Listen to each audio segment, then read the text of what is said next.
Iniciando aqui mais um podcast Café Quente. Agradecer a todos que nos acompanham nas nossas redes sociais. Pedir para quem não nos segue ainda que nos siga no Instagram, é bem facinho, é @Rogério Cafeteira. E no YouTube. No YouTube eu queria que você se inscrevesse no nosso canal, né? O canal é Café Quente Podcast. E lá tem todas as entrevistas e também tem análises que a gente faz aqui. Acione o sininho lá também, dê um joinha, é importante que você compartilhe nosso conteúdo, vai nos ajudar muito. Pessoal, hoje aqui tem uma pessoa que a gente se conheceu de uma forma, hoje eu acho nem é tão difícil assim, né? Mas conheci num comentário de Instagram. Aí depois a gente começou e criamos uma relação de amizade muito grande. Então, é interessante isso. E a gente foi se conhecer pessoalmente muito tempo depois, né? Mas hoje eu considero uma grande amiga. E ela é pré-candidata a deputada federal, advogada. Seja muito bem-vinda aqui, Carol. Obrigada. Carol Boeres, pré-candidata a deputada federal. Carol, conta aí pra gente um pouquinho da tua história, de onde tu nasceste, como é que foi a tua infância, a tua juventude. Eu acho que tu veio para São Luís. Conta aí pra gente um pouquinho. Foi, sim. Eu sou de Bequimão, da Baixada Maranhense, né? Mas nasci em Pinheiro, porque Bequimão na época não tinha hospital, e morei em Bequimão até os meus 11 anos de idade. E meu pai sempre sonhava, né? Ele tinha muito pouco estudo, era analfabeto, mas queria ver eu e meus irmãos, assim, prosperar, melhorar de vida. Era comerciante, minha mãe era também, já se aposentou dos comércios. E a gente veio estudar para cá. Com 11 anos de idade eu vim, meu irmão tinha 12, e no ano seguinte veio a minha irmã. E eu estudei no Colégio Dom Bosco, enquanto estudei aqui em São Luís, fiz Universidade Federal, fiz Direito na Universidade Federal do Maranhão, fiz História na Universidade Estadual, não concluí o curso, mas fui até os finalmente, porque não era muito o que eu queria mesmo para a minha vida, que mamãe também era professora e eu via, né, a dificuldade de um professor no Brasil. Hoje a gente já até vê melhorias, né? Mas... E aí foi, aí vim para cá, aí depois casei aqui em São Luís, conheci meu ex-marido aqui em São Luís, casei, e foi por meio dele que eu acabei entrando na política, né? Que ele é de outra cidade, nascido de outra cidade no interior do Maranhão, que é Santa Luzia, que é a minha outra terra, que me acolheu como filha, e eu também acolhi essa terra como minha mãe, como minha segunda mãe, porque eu digo que eu sou como meu filho, Francisco, de 11 anos, que tem duas mães. Francisco diz que ele tem duas mães, que sou eu, que foi a mãe que pariu ele, e Neilde, que é quem cuida dele desde que ele nasceu.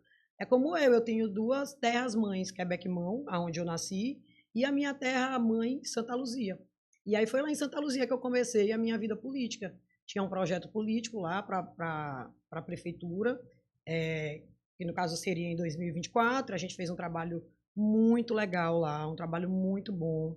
Em Santa Luzia eu fiz geralmente o que as pessoas fazem.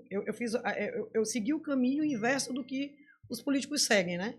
Os políticos geralmente eles usam os recursos que eles têm, tanto físico, financeiro, material, para usar só na época da campanha. Eu não, eu vejo, eu sempre vi assim, eu sempre fui uma idealista, entusiasta das coisas, sabe? E eu sempre achei que política só tem sentido quando tu faz para servir quem precisa de verdade.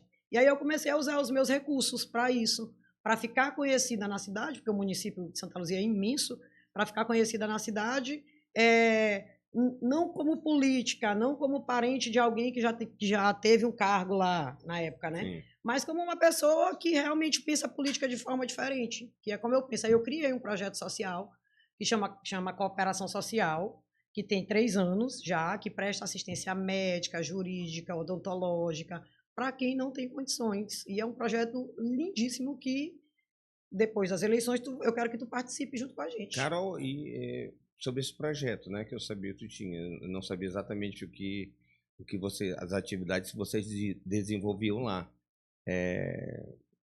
tu tem alguma ajuda? Como é que é feita essa manutenção?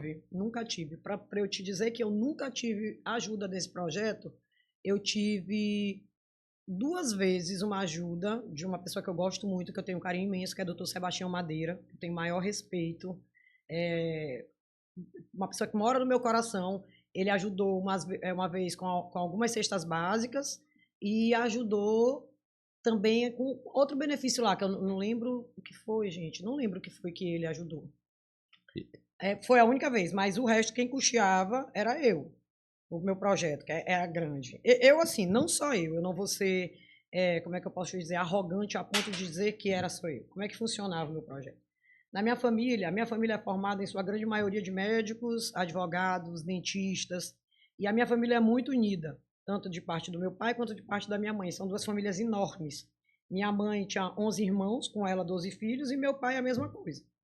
E aí os primos são primos irmãos, a gente foi criado todo mundo como primo irmão. Crescemos como primos irmãos, todo mundo tem essa profissão, e aí eu comecei a fazer o quê? Usar o que eu tinha em meu favor. Comecei a pedir para os meus...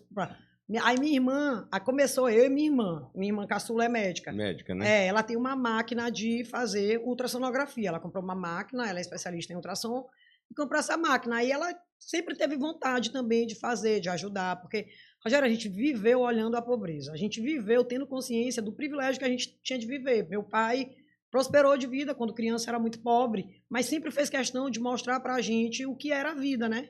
E Beckman, uma cidade, uma das mais pobres, eu acho que do Brasil, na Baixada, né? Continua. E a gente sempre via.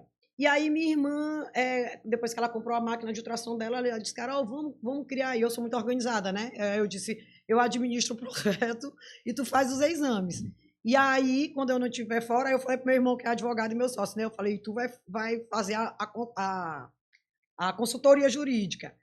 Não sei o que, não sei o que. Ele reclamando, eu disse, não, tu vai fazer só o não contencioso, porque tem essas coisas que só advogado pode fazer para cartório. Sim. Tu já faz, o cliente já sai com a petição, tu já dá a entrada ali, pronto, acabou, só espera o juiz julgar, ou então leva para cartório e acabou. Começou assim. Aí, da minha irmã, veio a minha prima, que também é minha prima mais velha, que é a minha prima irmã também, que também tem uma máquina de ultrassom, e aí a Priscila levava a máquina dela e a Alexandra levava dela, e cada uma fazia 65 exames. Aí eu já ia também, o filho da Alexandra, que é médico, aí o que ele tinha de amostra grátis, eu já dizia, tu leva tudo. Aí eu tenho um primo que é dentista, e ele é dono de um monte de, acho que é Coifeodonto, é uma franquia dessa, e ele tinha um odontomóvel. Aí tu vai me ajudar também, aí ele mandava o odontomóvel dele. E aí tinha também a minha tia, que é dermatologista, eu, tia, tu vai ter que ir. Aí minhas primas, que são fisioterapeutas, enfermeiras, eu levava todo mundo para fazer esse atendimento. Só que não adiantava eu ter tudo isso se eu não tivesse tido a generosidade do povo de Santa Luzia. De pessoas que confiavam, que confiam e que acreditam em mim, mesmo não tendo dado certo o projeto político, porque a gente sabe que a política ela aproxima, mas ela também afasta muitas pessoas, né? Sim. Porque ela une 2 coisas muito complicadas assim para o ser humano, que é o dinheiro e o poder. Que aí é onde realmente tu desconhece quem tu acha que tu conhece. Mas mesmo diante desse cenário, eu consegui manter amizades para o resto da vida. E as pessoas de Santa Luzia, vendo a minha predisposição realmente para fazer a coisa, de verdade, porque eu podia guardar o meu dinheiro. Podia ter guardado o dinheiro e deixar para usar na época da eleição, né? Para fazer como a maioria deles fazem. A maioria faz. A grande maioria. Mas não, eu trabalhei muito, Rogério. Eu trabalhei muito, muito, muito. Eu ia limpar. Aí como é que a gente fazia? Eu queria interiorizar isso, porque, por exemplo, nos povoados de Santa Luzia não tinha nem médico, enquanto mais uma máquina de ultrassom. Nem no hospital em Santa Luzia até hoje não tem máquina de ultrassom. Há pouco tempo eu ganhei uma ação na justiça de uma pessoa que morreu, porque estava com um apêndice sulfurado, inventaram que foi câncer, que foi não sei o que, passou 10 dias no hospital infeccionado. Enfim. E aí eles começaram a me ajudar e as pessoas de Santa Luzia começaram a me ajudar. E o projeto cresceu muito, era muita ajuda. Mas mesmo que tivesse a ajuda das pessoas, para fazer o deslocamento dessas pessoas tinha gasto, para pagar a alimentação dessas pessoas tinha gasto. A equipe era uma equipe sem exagero, de 60 a 70 pessoas. E eu sou muito assim engajada no que eu faço e tudo que eu gosto de fazer, tudo que eu faço para ti ou para qualquer pessoa, eu faço como se eu estivesse fazendo para mim. Eu detesto coisa mal feita ou coisa meia boca. Então, várias e várias vezes, eu saía da minha casa para fazer, passava o mês todo fazendo o planejamento da cooperação, e aí no dia a gente ia fazer, por exemplo, num povoado em Santa Luzia, no Ferro Velho, por exemplo, que essa foi uma cooperação que me marcou muito, que é um povoado muito grande que tem lá em Santa Luzia. Ferro Velho. Conhece? E a população precisava muito, e tem muita adjacência, assim, muitos outros povoados circunvizinhos que precisavam. Foi uma cooperação muito grande. E aí lá eu não tinha aliado político, eu tinha pessoas que gostavam de mim, mas as pessoas que gostavam de mim, que viam a minha verdade, elas não tinham uma estrutura para me auxiliar, como elas não tinham uma casa grande, elas não tinham um local onde a gente pudesse fazer esses exames. E aí a gente foi fazer aonde? Na igreja, e a igreja estava em reforma. Eu lembro que eu saí de casa junto com parte da equipe, a gente saiu tipo 1h da tarde para ir organizar as coisas, porque tinha as salas, tinha tudo, sabe, tudo padronizado, camisa, formulário, tudo muito organizado, né? A cooperação social é uma PJ sem fins lucrativos, entendeu? E aí eu sou muito organizada, vivia no 20 lá em Santa Luzia, comprando as coisas, vivia no marceneiro, no ferreiro, para fazer as estruturas móveis para a gente poder levar. E aí eu lembro que eu saí de casa com essas estruturas, a gente saiu com 3 caminhonetes cheias, com as estruturas para levar para essa igreja. Quando chegou lá, a igreja estava muito suja, porque estava em reforma, muita poeira. E aí o único quarto que tinha na igreja era o fundo, assim, tipo a sacristia, mas estava entulhada de coisa, assim. Quando eu cheguei lá, que eu olhei, eu disse, meu Deus, eu disse, mas tu é maior. Rapaz, Rogério, e lá não tem uma dificuldade muito grande de água. É um povoado que tem uma dificuldade imensa de água. E aí eu tenho toque, né? Limpeza. E para limpar, já percebi. E para limpar aquilo, para lavar tudo. Rapaz, a gente saiu de lá 1h da manhã. Eu, junto com os colaboradores que foram, né? Com os cooperados que a gente chamava. E no outro dia, 5h30, que eu acordo todo santo dia, 5h30 da manhã já estava de pé, arrumada, maquiada, claro, né? Porque não tem como não ser pronta, já com a minha camisa, para ir para fazer a cooperação.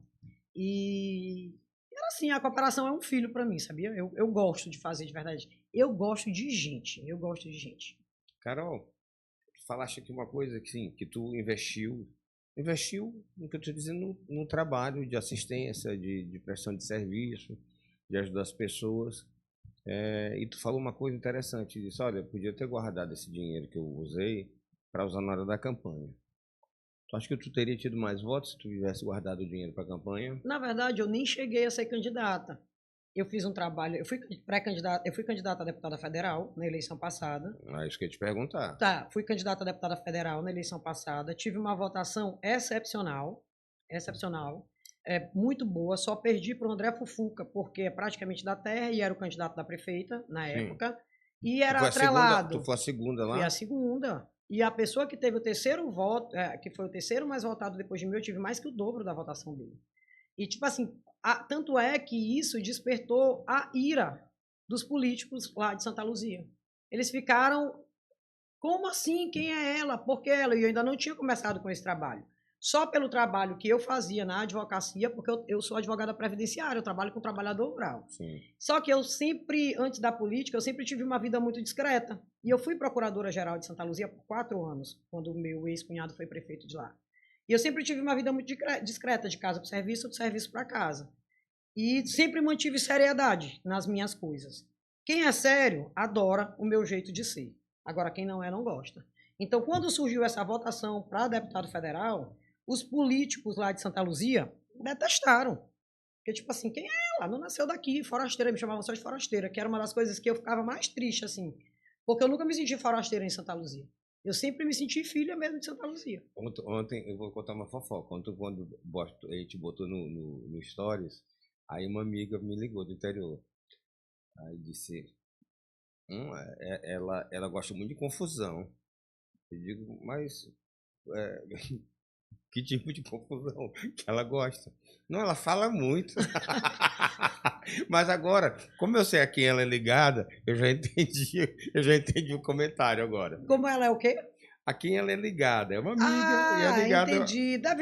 Provavelmente deve ter um contra-cheque recebendo de alguém. Não deve ser uma pessoa imparcial. As confusões que eles dizem a confusão que eles dizem que eu crio é porque eu sou uma pessoa que, desde criança, eu sempre tive um senso de justiça muito grande.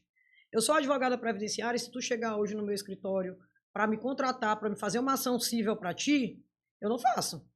Porque eu não tenho tempo. Eu não dou conta. Eu não faço. Eu encaminho para algum colega. Geralmente eu encaminho para Tiago, que é um grande amigo, que é muito competente para mim, é um dos melhores aqui em direito civil. Eu encaminho para ele ganhar o dinheiro dele. Eu não encaminho.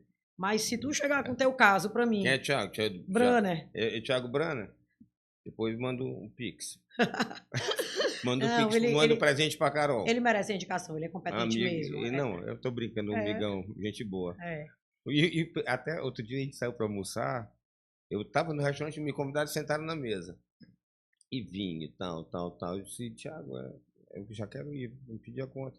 Não tem conta. É no restaurante dele. Não tem conta nenhuma, não. Vai-te embora. Tá tudo pago. No restaurante dele, é assim. Gente boa demais. Amigo de muito tempo. Muito, irmão. E muito inteligente, Rogério. O Thiago é meu irmão da época da faculdade. A gente estudou, fez UFMA junto, ele ia comigo para Beckmão. Meu pai era louco por ele. Não, o escritório lá deles é muito bom. O Daniel. O Daniel também é muito bom. Muito. O Thiago era estagiário de Daniel, né? E a competência dele levou ele para serem sócios. E o Daniel, eu conheci o Daniel, ele moleque. Foi? Que a gente fazia karatê junto. Não te revela, tu vai revelar a tua idade, que tu é mais velho do que Daniel. Não parece, mas sou. Isso aí não vai pro ar, não, né? Pois é. Sim, voltando aqui à história da pessoa que te falou da confusão. É porque se tu for me contratar, eu não faço, eu não ganho dinheiro, mas se tu chegar e eu ver que tu é uma pessoa oprimida, que tu tá sendo oprimida pelo sistema de forma injusta, eu tiro do meu tempo, do tempo de eu estar na minha casa descansando, porque lá no meu escritório ninguém faz ação civil. Nós somos vários advogados, temos vários advogados contratados, mas não fazemos. E aí eu vou, tiro do meu bolso, pago um dos advogados que trabalha comigo para me auxiliar, porque às vezes eu não tenho tempo de estar acompanhando 100% o processo. E quando eu compro uma briga, eu compro para ganhar. Então, assim, provavelmente quem te disse isso deve ser alguém que deve ter um contra-cheque recebido de alguma das duas partes. Pode, eu tenho certeza. Recebido de alguma das duas partes, né? E eu desejo para ela nunca ser oprimida como as pessoas que eu já briguei por elas. Pronto, ela tinha razão, viu? Ela é zangada mesmo. Nós botamos isso no ar, né, Bundinho? Carol... Depois tu vai me dizer quem foi essa malfeitora. Não posso, é minha amiga também. Oi, o que tem? Carol, na primeira candidatura tua, a deputada, que tu foste segundo, tu concorreu por qual partido? Pelo PSD, pelo partido de Adilásio, na época. 2022? 2022. Foi uma coisa que caiu de paraquedas, assim. Como é que foi? Rapaz, eu estava no escritório trabalhando, eu sempre quis ser advogada. Gosto de gente, mas sempre vi os bastidores. Participei durante muito tempo vendo os bastidores da política e sempre me mantive assim afastada. Fazia meu serviço. Um dia eu estava no meu escritório, meu ex-marido era muito amigo de Adilásio, a gente ia apoiar ele para deputado federal e ele foi no partido. E aí de lá os dois me ligaram, dizendo que quem vai ser a candidata é tu.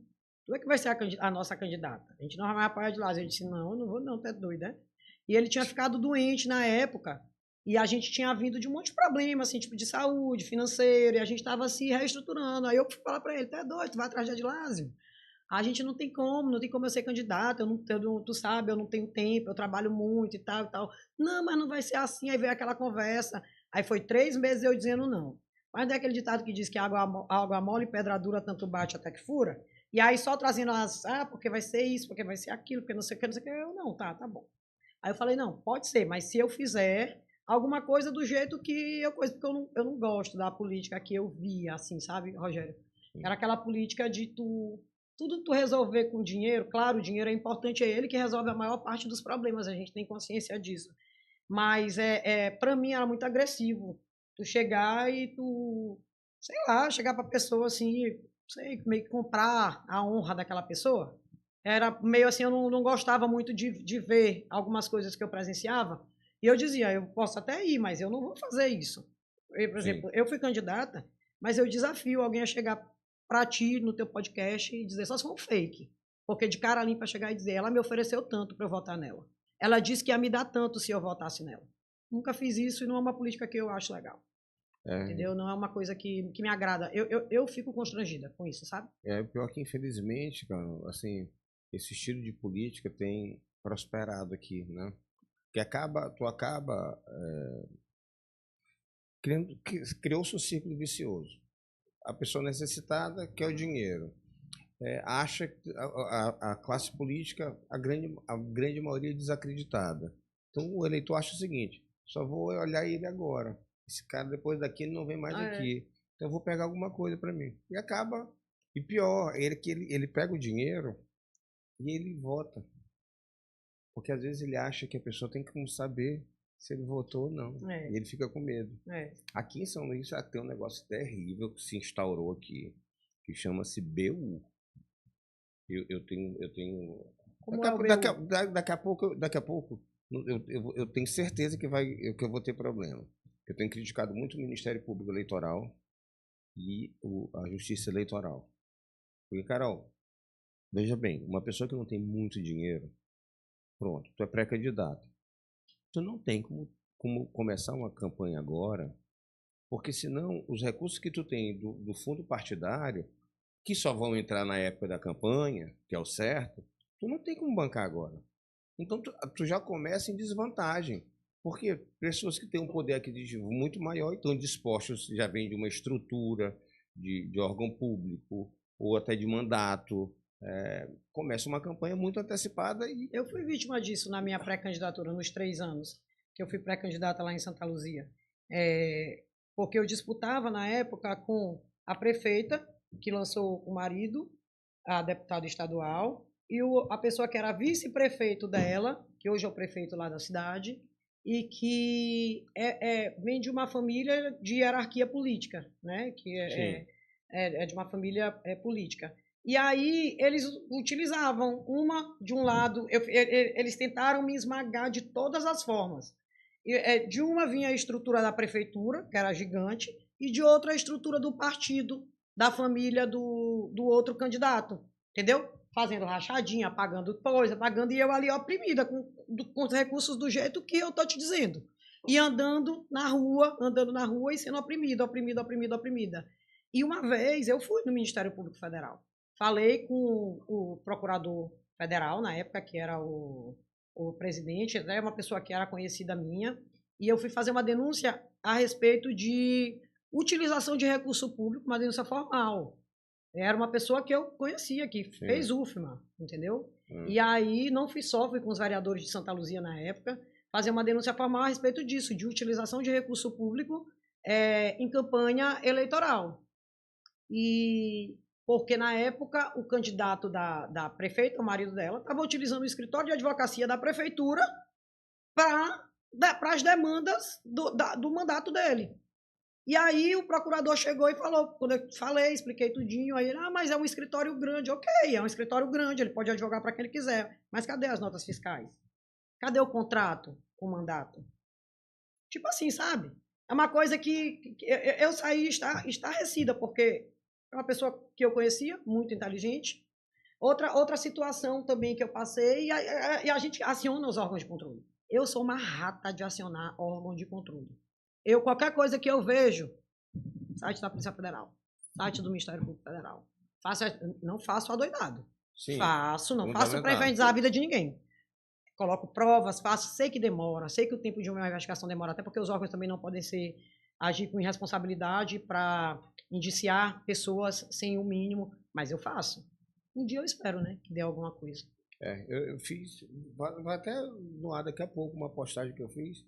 Eu sei que daqui a pouco eu vou ter problema, porque tem certos setores que não gostam de ser criticados. Mas, Carol, não tem cabimento. Bem, eu particularmente acho, inclusive, porque não tem lei, né, sobre essa questão de fraude à cota de gênero. Não existe uma lei específica. Existe o entendimento e aí existe as jurisprudências. Eu acho que quem deveria ser punido era o partido, o presidente do partido, os dirigentes, não o candidato. Com certeza. Porque a maioria das vezes o candidato está na campanha dele e não está nem sabendo do resto. Mas o presidente do partido e o partido tem que ser punido. Aí o que acontece? O partido leva uma multa. Aí o que eles fazem depois? Vão para o Congresso e votam uma anistia. E aí a pessoa que fez a campanha, que lutou lá, que teve os votos, que se elegeu, fica com o mandato sobre júdice. Sim. Mas assim, Carol, existe a justiça eleitoral para tratar só desse assunto. Não tem justificativa, por exemplo. Mas, eu posso te cortar? Pode. Como jurista, agora eu vou falar como advogada. Mas não existe a justiça eleitoral. Quem são os juízes da justiça eleitoral? São juízes estaduais que assumem cargos para a justiça eleitoral. Não tem, tipo assim, vou fazer concurso para juiz eleitoral. Tem a estrutura, mas a estrutura, Rogério, é muito pequena. Entendeu? Isso é o meu entender, é o meu ponto de vista, né? Isso aí também pode ser criticado. A estrutura é muito pequena. Como é que tu vai... A gente já sabe a demanda gigantesca do judiciário brasileiro, né? Tu tá entrada no processo, é anos e anos aí para esperar, entendeu? Porque é um juiz para não sei quantos mil processos. O Estado não consegue fazer mais concursos e colocar mais juízes. Aí tu pensa, aquele juiz que está ali, por exemplo, no interior, em Santa Luzia, são duas varas. Um tá no eleitoral, ele assume o eleitoral daquela cidade naquele ano da eleição, de uma eleição. Só que ele continua com as funções dele normais. Então, no dia a dia dele, ele continua tendo que julgar todos os processos, ele continua tendo que fazer as audiências dele, ele continua tendo que despachar, ele continua que fazer as coisas. Aí, no ano da eleição, ainda vem as demandas eleitorais. Eu entendo que é humanamente Justiça possível. eleitoral, TSE, você já eu tem. acho. Justiça eleitoral, você já tem uma advogada para defender vocês.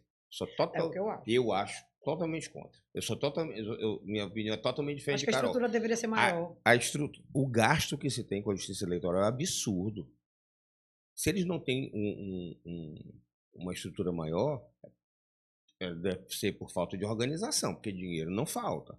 Outra coisa, o juiz foi responder pelo eleitoral. Ele está ganhando para receber pelo eleitoral.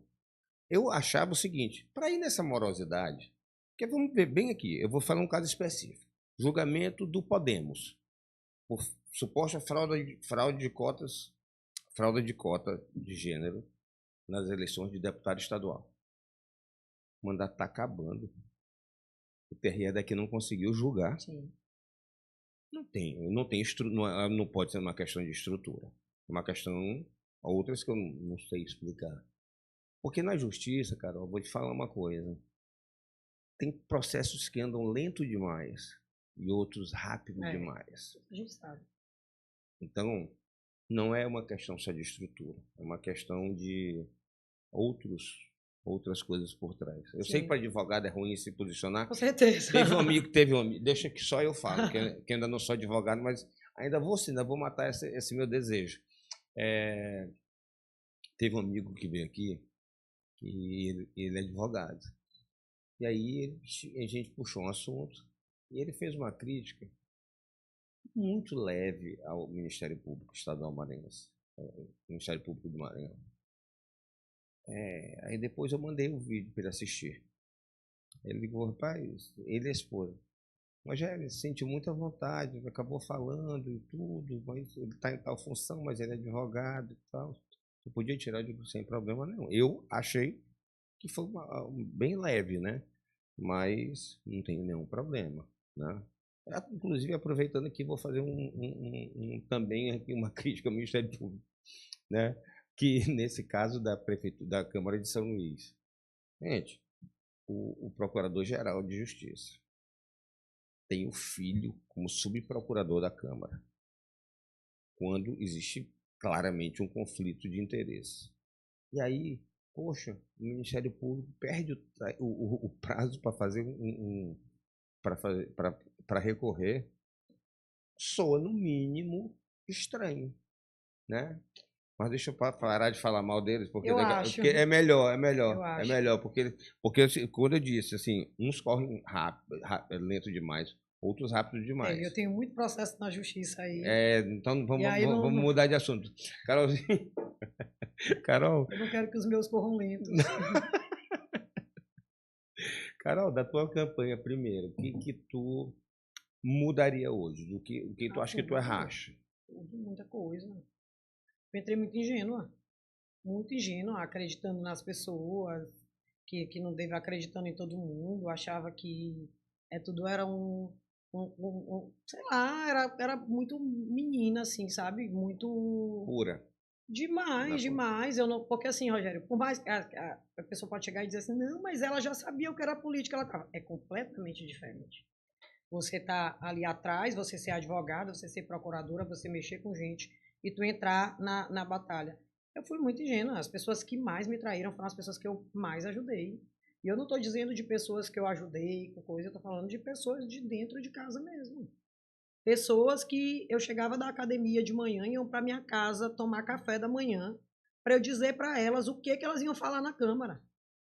Porque não sabiam nem falar, entendeu? Porque queria ser vereador, era vereador e não sabia nem falar. Não tinha tema para falar. Queria só criar o E, entendeu?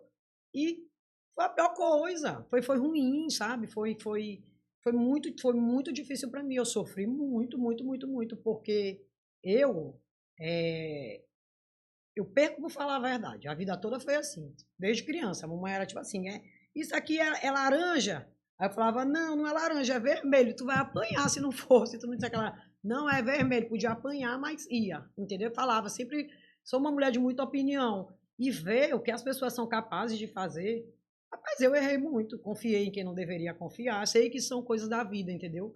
Mas a pior de tudo foi que eu entrei muito ingênua, achando que todo mundo era que nem eu. Carol, a primeira vez que fui candidato, assim, eu nasci na política por causa do meu tio, sempre Sim. acompanhei. Mas, É por mais um exemplo, cafezinho. eu só fui ser candidato com 40 anos. Eu poderia, por exemplo, se a gente tivesse essa questão, meu tio foi governador mais votado da história do Maranhão e acredito que não terá outro. Quando ele foi candidato, ele teve 82% dos votos. Então ele é extremamente popular. Quando ele saiu com uma aprovação altíssima. Então naquele momento eu já tinha 21 anos. Ele podia ter, vou eleger meu filho E aqui. tu era tipo filho dele, né? É, Sobrinho filho, né? filho. Então assim, eu poderia desde essa época ser. Nem eu, nem ninguém da família entrou.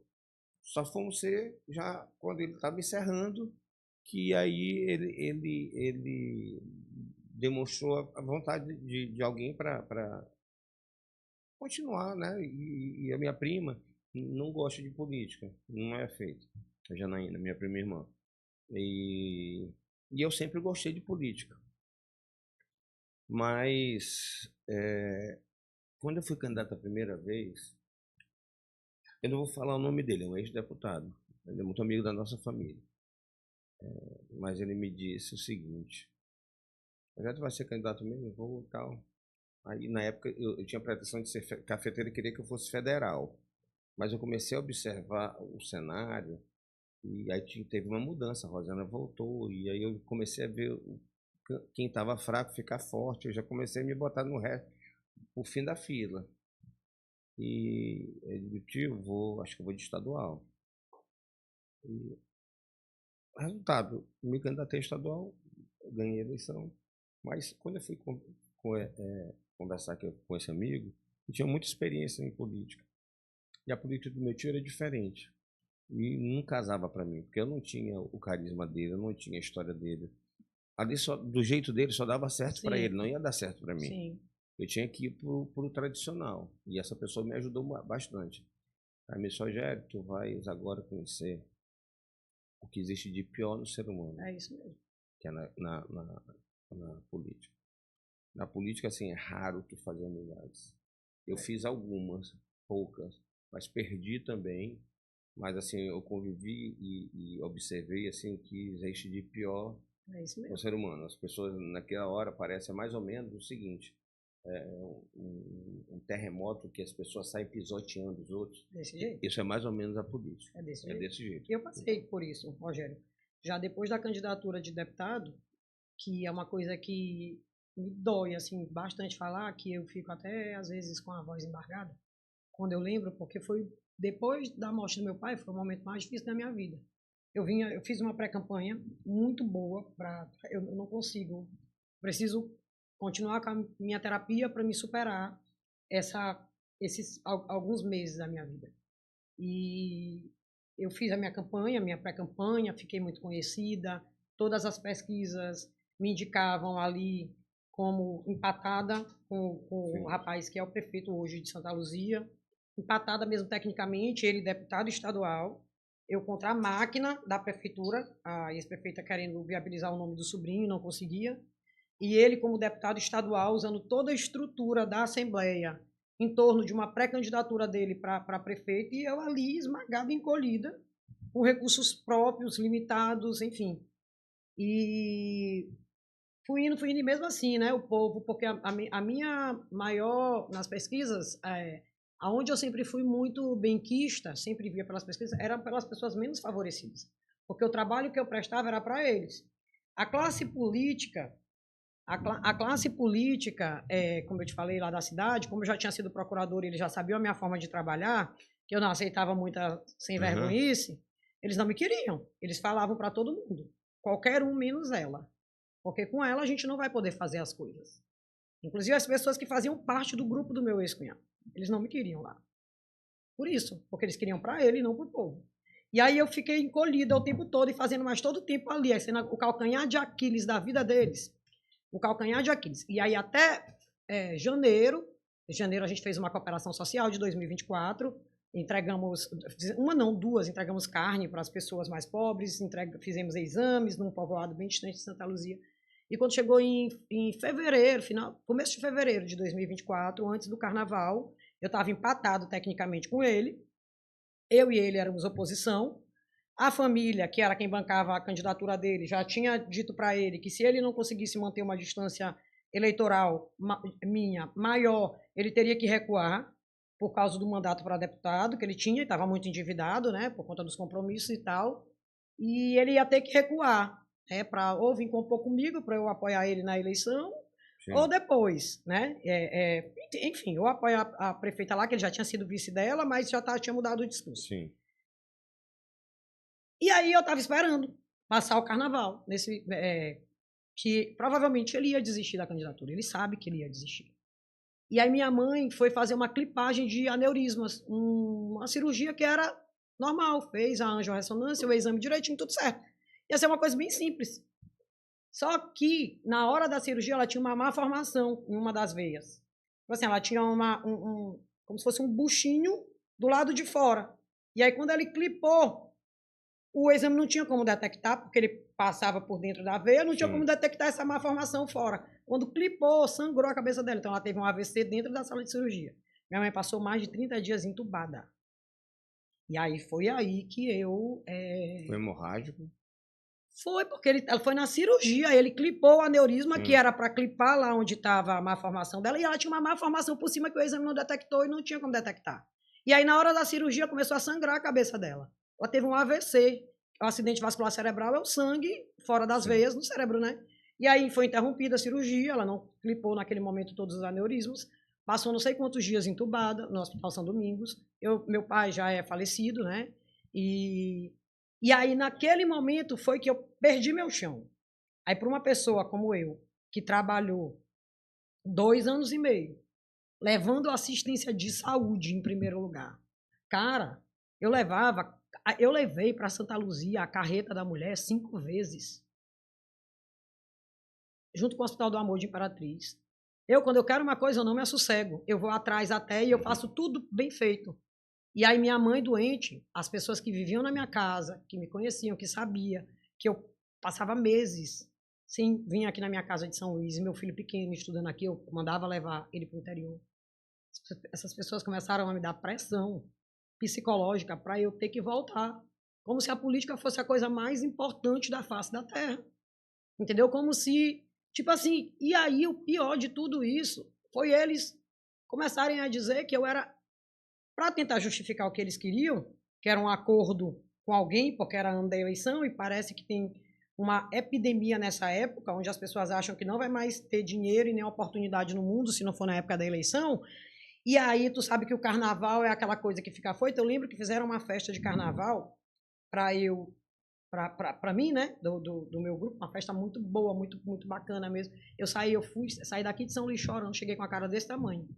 Lá, já tinha maquiador, não sei o que, tudo preparado para ir passar com festa de carnaval. Fui e voltei para cá.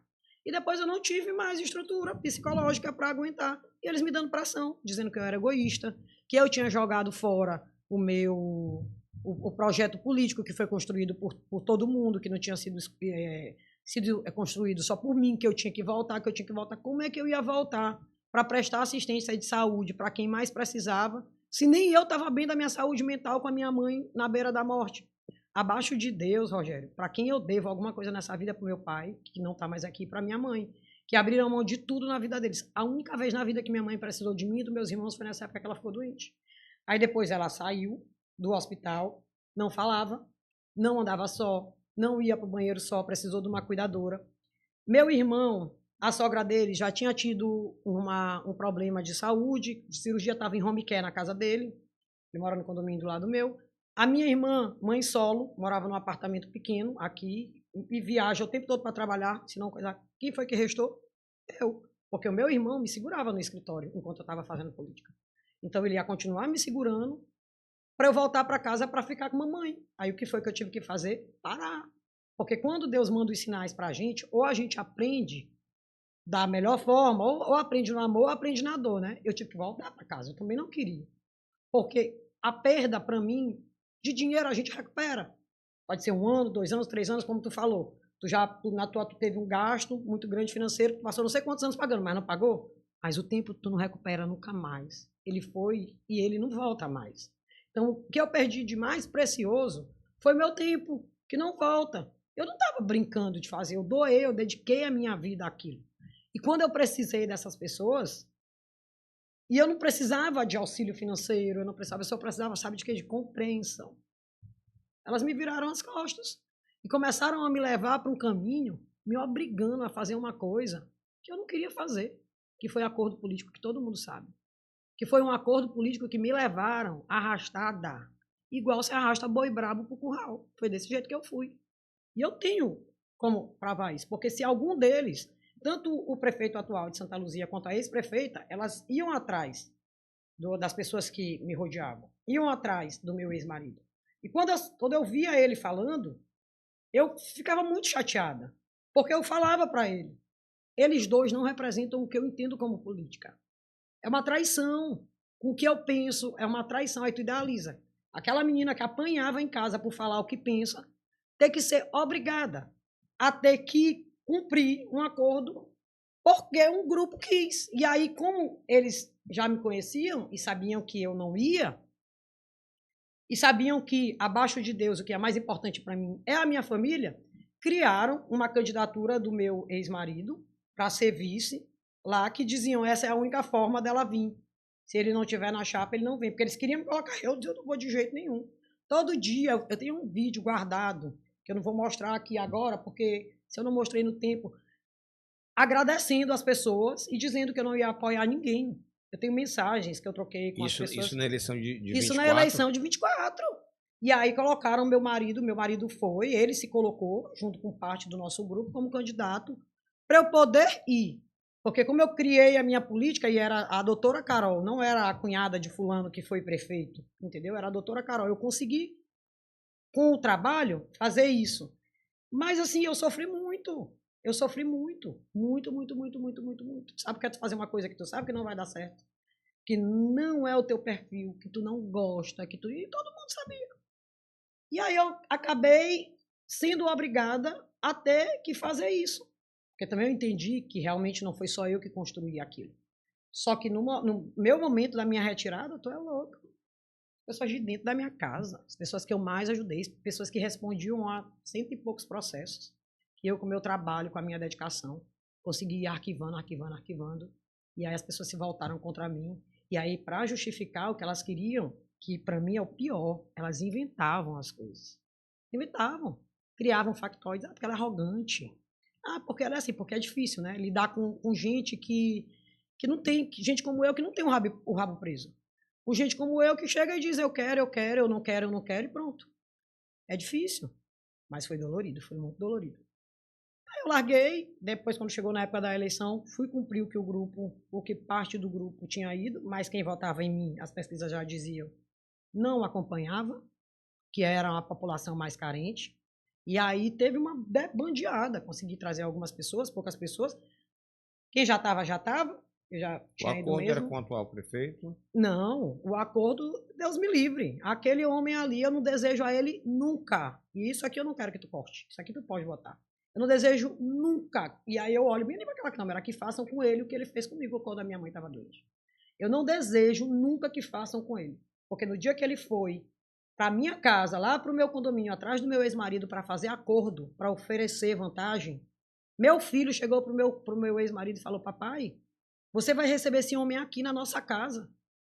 Depois dele ter juntado um bando de gente, ele juntou um bando de meliante na cidade, bate mulher, assassino, ex-presidiário, não sei o que, para criar um grupo de WhatsApp e só difundir mentira a meu respeito. Só difundir mentira a meu respeito.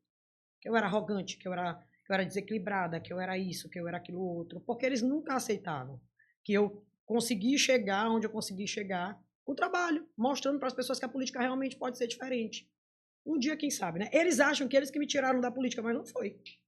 Quem me tirou da política foi a doença da minha mãe, não foram eles, não. Carol, e o que te motivou agora para tu voltar a disputar?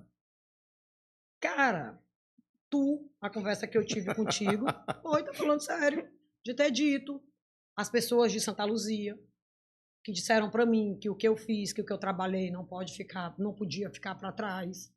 As pessoas de Alcântara, que eu levo o meu projeto político para lá com minha irmã, que trabalhou lá há muito tempo, os agentes de saúde. As pessoas que me conhecem de verdade, que disseram para a gente: poxa, se gente como tu não entrar na política, como é que a gente vai ficar? E eu te confesso, não foi fácil aceitar. E a cada visita que eu tenho feito, que eu estou fazendo as visitas e não tenho ainda divulgado, porque ainda não chegou, acho que a partir da próxima semana a gente já vai começar a divulgar uma coisa aqui, outra lá. Mas não é fácil, no caminho, no trajeto, quando eu vou, eu me lembro do que eu sofri. E gato escaldado, né? Tem medo de água fria. Então eu tenho receio, entendeu? Eu sei que agora vai ser diferente. Eu sei que agora vai ser diferente, porque agora, pelo menos a forma que eu vou conduzir, eu não sei como é que vai ser a minha votação. Eu não tenho um projeto político para envolver as pessoas como foi envolvido numa cidade, e nem para oferecer vantagens futuras e posteriores, porque o ser humano, em sua grande maioria, é movido a isso. Mas eu sei que eu tenho um trabalho prestado. E tem vários outros lugares que eu posso correr também e ir atrás de volta. E foi isso que me motivou, de saber que o trabalho que eu fiz foi um trabalho bom, foi um trabalho diferente. Depois do que eu fiz, Rogério, vários políticos no Maranhão começaram a fazer o que eu fazia. Entendeu? Vários que não faziam. Começaram a fazer, a copiar o meu projeto, né? Com dinheiro público, mas pelo menos levavam o benefício para as pessoas. Já não chegavam só na cara dura pedindo voto. E aí eu vi que foi o certo. E aí eu tive uma conversa contigo, tive um convite de Pedro, que é o presidente do meu partido, Pedro Lucas, que é uma pessoa muito séria, que eu já conhecia há uns anos, que leva a política muito séria, que é filho de um político que eu tenho maior admiração, que é o pai dele, que é Pedro Fernandes. A gente vê como é que ele leva, transformou o Arame, né, que é uma cidade que é vizinha de Santa Luzia. E eu resolvi acreditar em mim e acreditar no ser humano e achar que e entender, como a mamãe disse quando chegou a proposta para mim: minha filha, gente boa e gente ruim tem tudo quanto é lugar. E na política não é diferente. E aí eu falei, não foi naquela época porque não tinha que ser. Né? Quem sabe agora? E aí a gente está nessa luta agora. Eu não sou muito de elogiar as pessoas, não, porque às vezes eu olho uns podcasts, elogio demais, parece que tá puxando o saco. Mas o Pedro Lucas é um cara que eu já conheço há algum tempo e tenho o maior respeito, o maior carinho. Só não estou no União Brasil também, porque eu já tinha dado minha palavra e eu não gosto de voltar atrás. Sim. Mas o Pedro é um cara assim, eu acho ele excepcional. E de palavra, e de cumprir o que ele diz. Então eu acho que foi uma excelente escolha. Ele foi partido. Na verdade, assim, eu até, não sei se tu te recordas, que a minha sogra, minha atual sogra, ela estava em Brasília resolvendo coisas lá dos negócios dela e ela tem parceria com o setor público, né, de outro estado. Sim. E aí ela conhece o pessoal de um partido, a direção nacional de um partido, que é do Solidariedade, tu lembra, né? Lembro. E aí eu tive o convite lá do pessoal do Solidariedade de Brasília. Ela estava com o pessoal lá, que é a segunda pessoa depois do, acho que é Carlinhos da Força, né? Sim. E aí conversando e tal. Paulinho. Paulo Carlinhos, aí o Paulinho. E aí ela conversando lá, me ligou de lá: minha filha, eu tô aqui com fulano, não sei o que, tu ainda tem interesse em ser candidata? Eu, não, tia, eu não tenho mais não sei o que, não sei o que. Aí ela, peraí que ele quer falar contigo. Enquanto eu tava falando com ele, qual é teu nome? Teu, não sei o que. Aí começou a pesquisar. Ele, rapaz, vem pro nosso partido, não sei o que, eu te dou o Solidariedade Mulher, não sei o que, não sei o que. E aí eu fiquei pensando, não sei, olha, eu vou para Brasília, que eu tinha um compromisso lá, né? Eu vou para Brasília, quando eu for, eu vou aí e converso. E aí foi justamente na época que eu fui para conversar lá com o partido, vi que o partido é federado, né? Tem a federação, e aí ele me explicou como é que funcionava, em cada estado era a ingerência de um partido, e aqui no Maranhão, eu não tinha que ser, eu tinha que ir para a União mesmo. Aqui no Maranhão ela era coligado com o partido da família do cara que eu tenho um asco dele, né? Então eu disse, não dá, não tem como confiar. Entendeu? Eu fiquei com muito receio, eu falei, aí eu não ia. Aí tu disse, não, tu não pode, tu tem um trabalho bom e tal, Carol, tu tem que ir, tal, e tal, e tal. Olha, Pedro, não sei o que, Pedro entrou em contato. Aí eu falei, rapaz, eu vou, vambora. Aí eu fui conversar com ele, e aí agora eu tô no União. E saímos fortalecidos, né? Tu viu aí, depois da formação das chapas? Sim, sim. Estamos bem. Tu tá confiante na chapa? Eu tô, bastante. A nominata ficou muito boa, bastante. A gente vê o trabalho aí dos candidatos de forma individual. Pedro dá assistência para todo mundo. Tu pode, se eu pegar o celular aqui agora e mandar uma mensagem para ele, ele pode estar em reunião, pode estar lá na Câmara, pode estar em qualquer ministério, mas ele responde. Não, é um cara muito bacana. Ele tem compromisso com o partido. Muito bacana. Tem compromisso com os ele, filiados. assim, a gente... Ele tem uma atividade parlamentar muito legal. Ativa, né? Muito ativa. Eu gosto também, eu acompanho sempre. Com pautas muito interessantes. Ele agora mesmo estava falando, eu estava vendo, sobre a questão das MEIs e eu acho que são microempresas, né? De elevar os valores para que você não saia, porque, por exemplo, eu acho que na micro é 180 mil para você pagar até 6%. Mas passou de 180 mil por ano, já aumenta a alíquota. Então, ele quer, o do MEI aumentaram, ele quer aumentar o outro os patamares, também. Né? Os patamares. Eu acho que tem umas pautas bem legais. E, Carol, tu achas que a mulher tem mais dificuldade na política? Muito. Demais. Eu acabei de te dizer. Muito. Porque o homem, quando ele vai para a política, ele sai de casa para pedir voto, para fazer campanha. Mas quando ele sai de casa, ele deixa a mulher dele tomando conta dos filhos dele, da casa dele, das coisas dele, de toda a estrutura por fora dele. E a mulher, quando ela sai de casa? Ou a vida dela por fora é uma bagunça, é uma loucura, ou ela tem que ter uma rede de apoio muito boa com relação à estrutura familiar. Né? Porque a natureza da mulher, isso eu te falo de forma geral, umas mais, outras menos, claro, mas a nossa natureza é de querer ali acolher a família, a prole e tudo. É muito difícil. Muito difícil. Tem umas coisas que eu falava, tinham 2 amigos, e eu falando assim, eu gosto muito de política. Você dissesse, Rogério, tu não tem saudade de ser deputado? Tenho.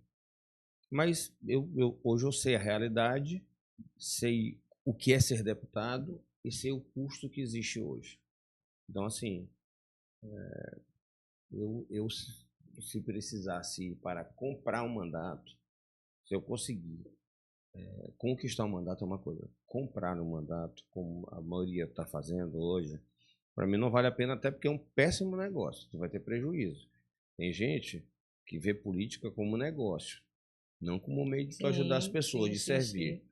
Tem pessoas que acham que eu vou gastar X, mas olha, aí eu vou ter emenda, eu vou ter não sei o quê, eu vou fazer uma rachadinha, então eu vou gastar 10, vou tirar 20. Mas a maioria deles gasta dinheiro público para se eleger, eles vão fazendo a rotação do dinheiro público, né?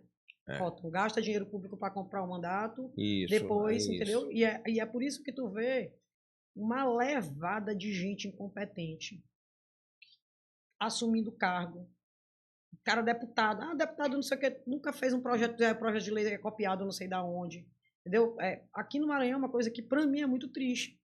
O Maranhão é uma capitania hereditária. Bastou tu ser mulher de alguém, ou tu ser marido de alguém que está com uma prefeitura na mão, que tu já é lançado como candidato. Não estou dizendo que essas pessoas sejam incompetentes. Mas e antes, por que não iam? Por que fica esperando a estrutura do dinheiro público para isso? Entendeu? Sim. Rogério, uma campanha muito cara, é muito dinheiro que deixa de sair do povo. Muito. Eu, particularmente, tenho uma coisa comigo, de não votar em parente de candidato de parente de candidato para tipo, ser deputado. Ah, por exemplo, Santa Luzia, a mulher do prefeito é candidata agora. Lançaram candidata lá. Loucura, rapaz. Pegar dinheiro, o marido da ex-prefeita foi candidato. Entendeu? Quanto é que isso vai custar para essa prefeitura? Quanto é que custa? Aí, uma eleição custou a falência do Instituto de Previdência. O que é que vai custar agora a outra eleição? Acho que as pessoas também têm que parar e racionalizar. Basta parar de ficar olhando muito na internet as coisas e só botar a cara do lado de fora de casa e ver como é que tá a minha rua. Botar a cara quando levar o filho para a escola. Como é que tá a escola do meu filho? Tem lanche? Tem merenda? Como é que tá as estradas? Como é que estão as coisas? Já não tem. Aí essa pessoa se elegendo, como é que vai ser essa pessoa, entendeu? Deixa eu contar uma história que é engraçada, mas é trágica, para te falar a verdade. Primeira eleição minha. Na época, o meu carro era uma Land Rover. E eu fiz campanha nela. Aí no primeiro, um dia eu fui jantar. Era minha primeira, a gente estava programando minha primeira visita a um determinado município. Quando a gente saiu do restaurante, meu cafeteiro tinha me dado uma L200, daquela antiga, que era quadradinha. Ele me deu para eu botar, Sim. que era para carro de sonho, eu estava rodando nela porque meu carro estava fazendo a revisão. Aí o prefeito pergunta, cadê seu carro, deputado? Porque tu já fica logo com o apelido, deputado, né? Antes de você eleger. Aí eu digo, não, tô na revisão. Aí um outro assessor chegou, mas o senhor vai nele, né, para lá? Que já não volta. Ele disse, não, eu vou nele. Esse carro aqui, na verdade, vou até botar o som que ele vai para a região aqui de Icatu, que tem muita areia, então é 4x4, precisa de um carro desse lá. Ele, tá bom. Aí depois ele me disse o seguinte, lá tem que chegar no mínimo uma Hilux, senão o povo não vota, não. Porque vai falar, vou votar nesse homem que tem menos do que eu. Né? É impressionante. É desse jeito mesmo. É impressionante. Meu avô brincava muito o seguinte, meu filho, tu concorda que tem muito motorista de ônibus? Tu não acha que se um se candidatasse e toda a classe votasse nele, se não elegia? seria melhor para a categoria? Eu digo, com certeza, vô, mas não vota. Sabe por quê? Ele diz o seguinte, motorista que nem eu quer ser vereador.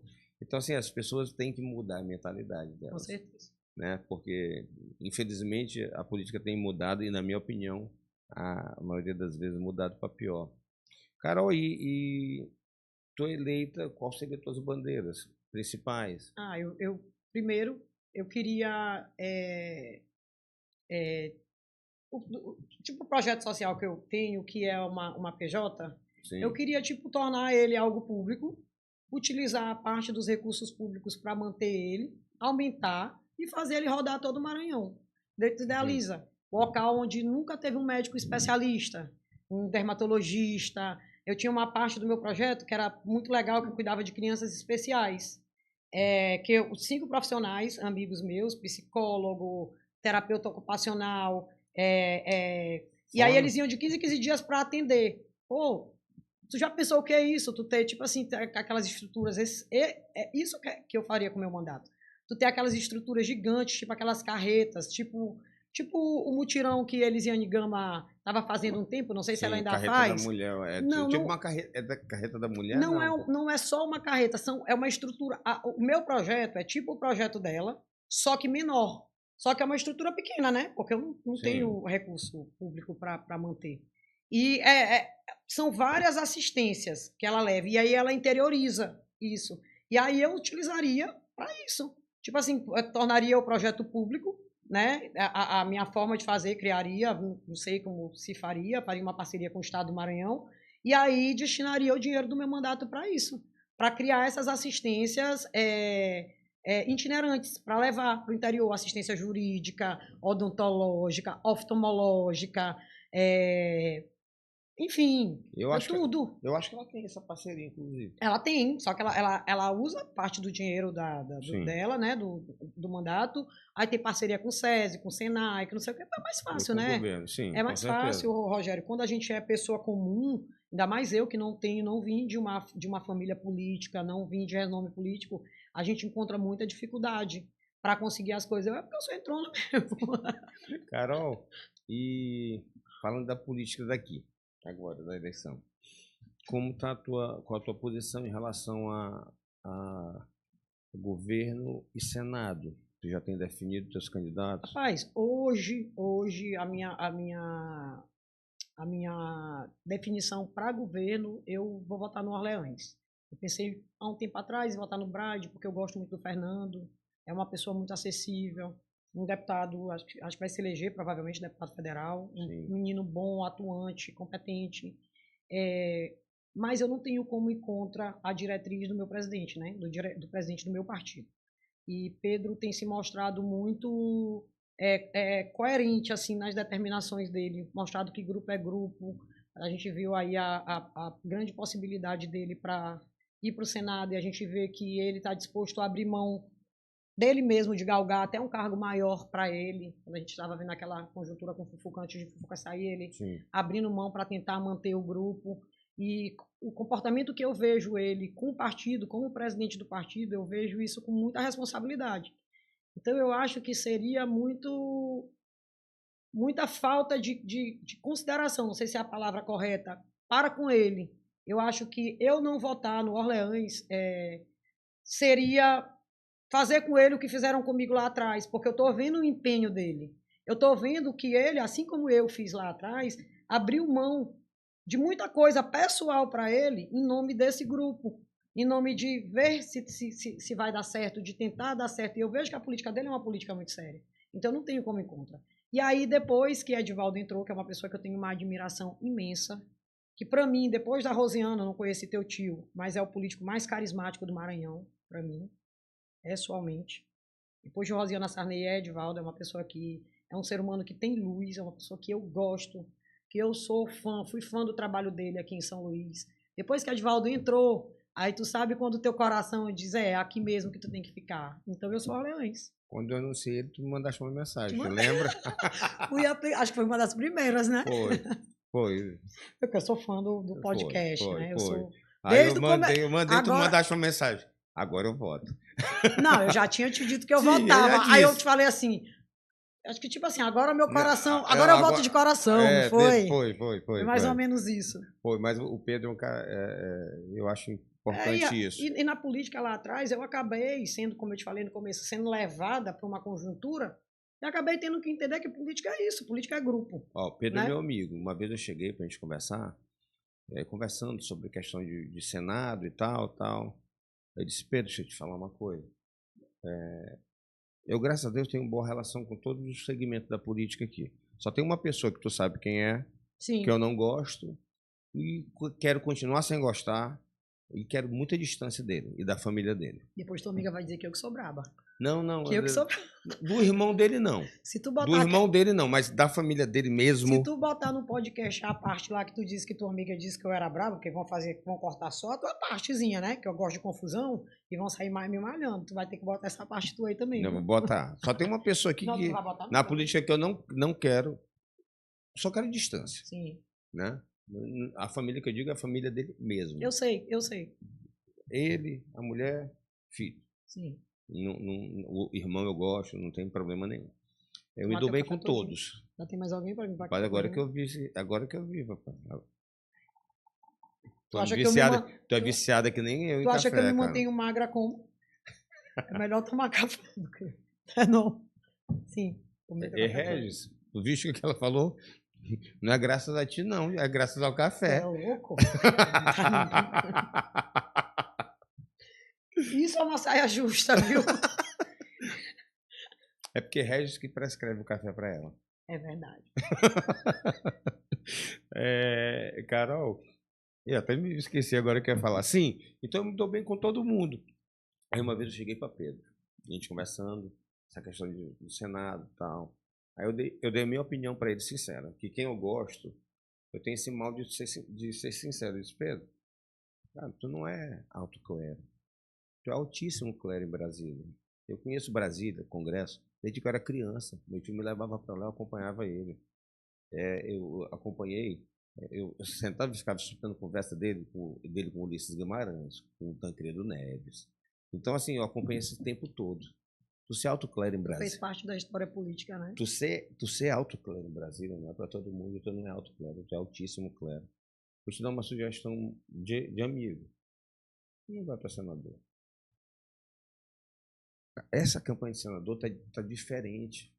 Assim, muitos candidatos, tá uma coisa assim que eu acho. O que eu disse para ele? Acho uma campanha perigosa. Tu tem uma eleição garantida de deputado. E bota garantido nisso. Tu é novo. Dá mais um tempinho. Espera isso aí. E disse para ele o seguinte. E eu disse, olha, eu vou te falar outra coisa. Eu não fiz, não foi agora que eu falei isso. Foi mais de mês. Todos os candidatos que estão supostamente do lado de Brandão, todos procuraram o Braide para conversar. Só teve um que não procurou o Braide. Ele quem? Eu disse tu. Todos os outros estão conversando. Tu foste o único que não foi falar com ele. O Everton, obviamente, não, porque já tinha sido anunciado, nem a Rosiana. Eu estou falando do resto de todos que você puder imaginar, foram cogitados, já foram lá. Né? E eu digo, se tu foste o único, não foi. Mas, assim, um conselho, uma sugestão. Um conselho não, porque eu não vou te dar um conselho, tu é deputado, eu perdi, então eu não posso te dar conselho. Mas uma sugestão. Aguarda mais um pouquinho, vai para o teu mandato lá. É porque as pessoas não têm noção do que é ser líder em Brasília. É outro patamar. É outro patamar. Assim, meu tio, no último mandato dele, foi líder no Senado. Sim. O tratamento é totalmente diferente. Totalmente diferente. Altíssimo clero. Carol, bora que eu resolvi fazer uma brincadeira contigo aqui. Bora. Um ping-pong. Eu nunca fiz esse ping-pong, mas vamos inaugurar contigo. Vamos. Uma qualidade tua. Sou justa. Um defeito. Sou cabeça dura. Um político que tu admira. Rosiana. Uma mulher que te inspira. Minha mãe. Um sonho pessoal teu. Ver meu filho realizando todos os sonhos dele sendo muito feliz. O filho dela é um fofo. Tu olha para ele, já dá vontade de abraçar. Ele é carinhoso. Papai carinhoso. Um sonho pro Maranhão. A diminuição das desigualdades, né? As pessoas possam ter mais oportunidades e que seja menos desigual, porque a gente vê, como eu te falei no começo, desde criança eu vejo o quanto eu sou privilegiada. Porque desde criança eu vejo as desigualdades. E dói demais, Rogério. Tu vê que quando eu ia fazer campanha, chegava às vezes na hora do jantar na casa das pessoas, e a gente está falando aqui do meu filho, e meu filho come pra caramba, né? Ele é bom de boca, ele é carcamano e bom de boca. E ele, tipo assim, ele não gosta muito de carboidrato, ele não come muito arroz, então, tipo assim, é uma picanha inteirinha pra ele. Agora a Regis está cuidando aí da alimentação dele com a nutricionista, ele tá maneirando. E aí, às vezes, chegava em casas, o não sabe que andava comigo, e uma família toda, e às vezes tu encontrava assim um pratinho, desse tamanho assim, que é o pratinho que meu filho tipo lanchava, uns pãozinhos de queijo, umas coisas, desse tamanhinho, aí a mãe com um monte de filho, e aí tu olhava um pouquinho de arroz, com cada pratinho com 2 peixinhos assim, do tamanho do meu dedo aqui. Rapaz, isso cortava meu coração. Aí é que eu te falei que eu nunca tive coragem de comprar voto e não tenho, mas quando eu saía de uma casa dessa, eu mandava alguém que estava comigo. Não, eu fazia o meu coisa, quando eu saía de lá eu falava, vai lá, ver o que está precisando, eu nunca mandava dar dinheiro. Sim. Manda dar uma cesta, tipo assim, fazer uma feira. Eu nunca mandava também, tipo assim, uma cesta, manda uma feira, compra uma carne, uma coisa e leva lá. Isso era a coisa que mais cortava meu coração. Quando eu chegava em casa, e eu sou muito sensitiva espiritualmente, eu ficava acabada isso, eu ficava me martirizando durante dias e dias e dias e dias e dias e dias, porque eu te falei de papai, o papai falava muito pra gente que quando ele era criança, a família dele era muito pobre lá de Beckmont, eram muitos irmãos, ele disse que às vezes para eles jantarem, ele tinha que esperar o pai dele chegar da pescaria, junto com os irmãos mais velhos, ou então ele para a mãe dele fazer o jantar para eles. Então, quando eu olhava isso, eu acho que de tanto ouvir papai falando, que eu via, assim, eu acho que o meu sonho hoje é a diminuição das desigualdades assim, no Maranhão. É porque o Maranhão não é pobre. É desigual. A divisão É que é mal, a divisão da riqueza que é injusta. Sim. Carol, para a gente acabar aqui o quadro de frente com Marília Gabriela. Quem é Carol Boeres fora da política? Sou mãe, esposa, amiga, incansável, uma advogada arretada que quando bota na cabeça que vai ganhar, não dorme, é de manhã, de tarde, de noite. Uma mulher determinada, justa, correta com a palavra, coerente com o que pensa, com o que faz, com o que diz. Mas uma mulher comum, como a grande maioria das mulheres, né? Só para completar o negócio das mulheres, enquanto eu fui deputado, eu acho que durante 12 anos, eu devo ter ido, no máximo, buscar ou deixar meus filhos no colégio para não errar 20 vezes. Mas eu acho que nem isso chegou. E aí a gente dizia assim, que não tinha tempo. E aí tinha um casal de amigos que os dois eram promotores. Né? Tinha a mesma função. A mulher fazia tudo isso, era promotora também, deixava o menino no colégio, buscava o menino no colégio, e ele não conseguia. E se duvidar a promotoria dela, ainda devia demandar mais dela do que a dele. A dele devia ser uma promotoria mais tranquila. Mas é porque... Olha, nada contra os homens, viu? Pelo contrário. São parte da alegria da nossa vida. Mas é verdade, a mulher tem essa capacidade maior. Um dom que Deus deu pra gente, né, Rogério? Pra todas nós. Não só pra mim, pra minha mãe, pra tuas irmãs, pra tuas primas, tias, mulheres, ex-mulheres, namoradas, e todo mundo, né? Carol, queria te agradecer a tua presença aqui, foi muito bom. Só tive que segurar um pouquinho de algumas coisas que às vezes a gente fala e acho que a gente é meio emotivo também. Eu tenho várias vezes teu olho, teus olhos ficarem quando toca marejados. Naquele assunto do passado, mareja mesmo, porque ainda não consegui superar isso, assim, a ingratidão das pessoas, a parte ruim do ser humano, sabe? Sim. Enfim, mas passa, tudo passa. Né? E hoje a gente está em outra caminhada, com outras pessoas, eu tenho certeza que Deus vai botar muita gente boa no meu caminho. Vai. E se tu não fosse candidato a deputado, né? E até te pedir para tu me ajudar também na minha candidatura.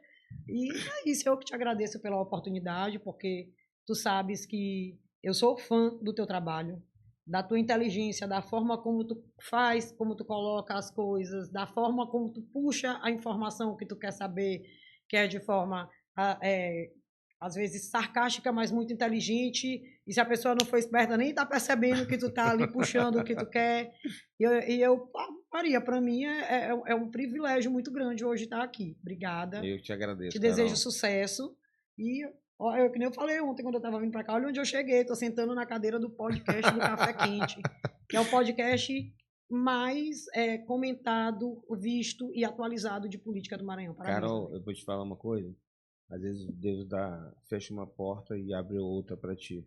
Assim, eu passei um período muito ruim, e comecei aqui por causa de um amigo, e eu nunca imaginei que ia dar certo. Tá dando certo, eu tô gostando de fazer, é uma coisa que me dá prazer, né? Assim, até nisso deu certo. Tem o Anderson aqui, que é o produtor, e a gente deu sorte de vir para cá e de dar certo. Sim, da liga. Né? Entendeu? E aí, assim, um parceirão. O Anderson tem dia que eu acho que ele tá com a namorada e tal, tá com a mãe, com a família. Eu digo, rapaz, eu preciso desse corte aqui.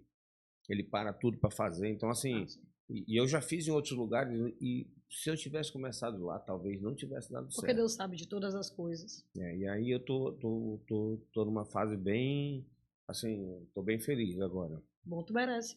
Uma pessoa muito boa. Obrigada. Carolzinho, obrigado. Sucesso. Obrigada. Amém. Obrigada para todos nós. Pedro Lucas, um abraço, meu amigo. A sua candidata é top. Se eu não fosse candidato, eu votaria nela. Eu vou te cobrar, porque depois tu vai querer votar em Pedro. Não, Pedro não precisa do meu voto. Não, Pedro não precisa do meu voto, não. Não precisa mesmo, porque aonde a gente já tem muito voto, voto. Aonde a gente anda aqui em São Luís pedindo voto, eu tenho andado, né, aqui em São Luís, passo do Lumiar, fui na Santa Bárbara na semana, aí tenho andado lá perto de casa, indo no pessoal que eu conheço, que me vende peixe, camarão, das feiras e tal. Rapaz, é foto demais dele. Eu vou te cobrar. Tá bom. Pessoal, muito obrigado por nos acompanhar. Não esquece de seguir a gente nas redes sociais e até a próxima. Valeu.